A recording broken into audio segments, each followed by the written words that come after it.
Well, welcome to the 700 Club. Israel is changing the face of the Middle East.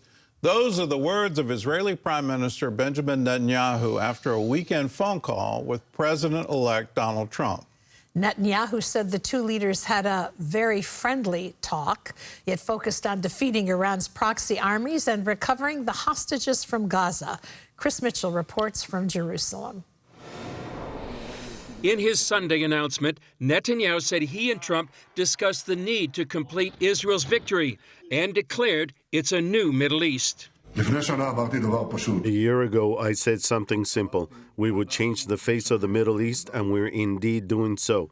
Syria is not the same Syria. Lebanon is not the same Lebanon. Gaza is not the same Gaza. And the head of the axis, Iran, is not the same Iran. It has also felt the might of our arm.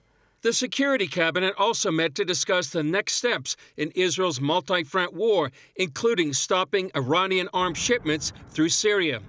After the fall of the Assad regime, the Russians are pulling out of their bases.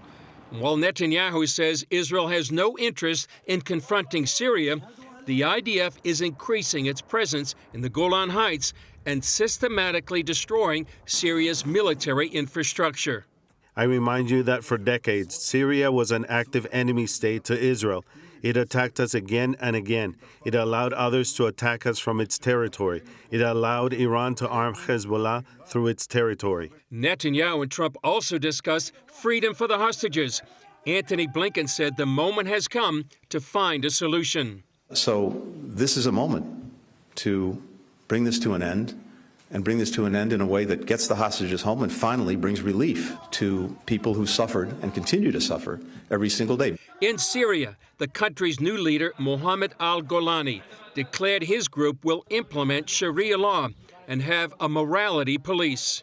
The Ministry of Interior will have morality police led by clerics and mullahs.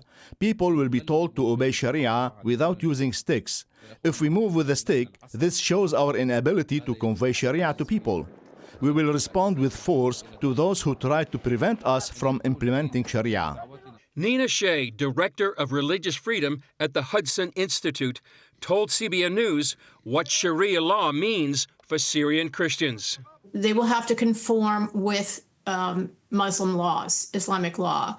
That means that they will be restricted in what they can say, how they can pray, where they can pray. They will be restricted, and women will be very restricted in their dress, in particular. Shea says Christians in the West need to stand up for Syrian Christians at this dangerous time. Should stand up for these Christians. They should be a voice for them. They shouldn't, particularly, I think, bring pressure against Turkey, who is our NATO ally and who has supported HTS and is considered by the Christians that I've talked to there, Christian leaders, as a manager and an influencer of this rebellion that has taken place. Chris Mitchell, CBN News, Jerusalem.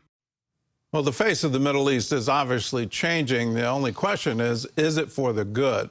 I remember Arab Spring, all the promise of democracy that the U.S. troops going into Iraq was going to bring a whole new day.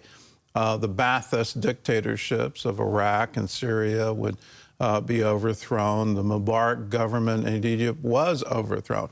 But who came into place? Well, in Egypt, it was the Muslim Brotherhood. In Iraq, when Obama ordered U.S. troops to withdraw, what came into power in northern Iraq was ISIS.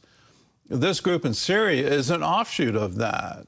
And to say that somehow they want peace or they want democracy or they want freedom of conscience or freedom of religion or equality between men and women, no, they don't. They're trying to impose Sharia law, and it will be a very stringent version of Sharia law on the level that we currently see in Iran.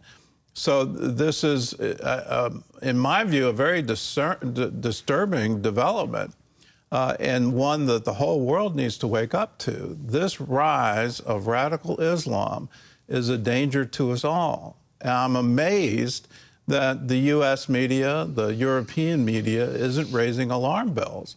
They should be, because in a free and open society, which we all ascribe to, the UN has it in its charter, it's incompatible with Sharia.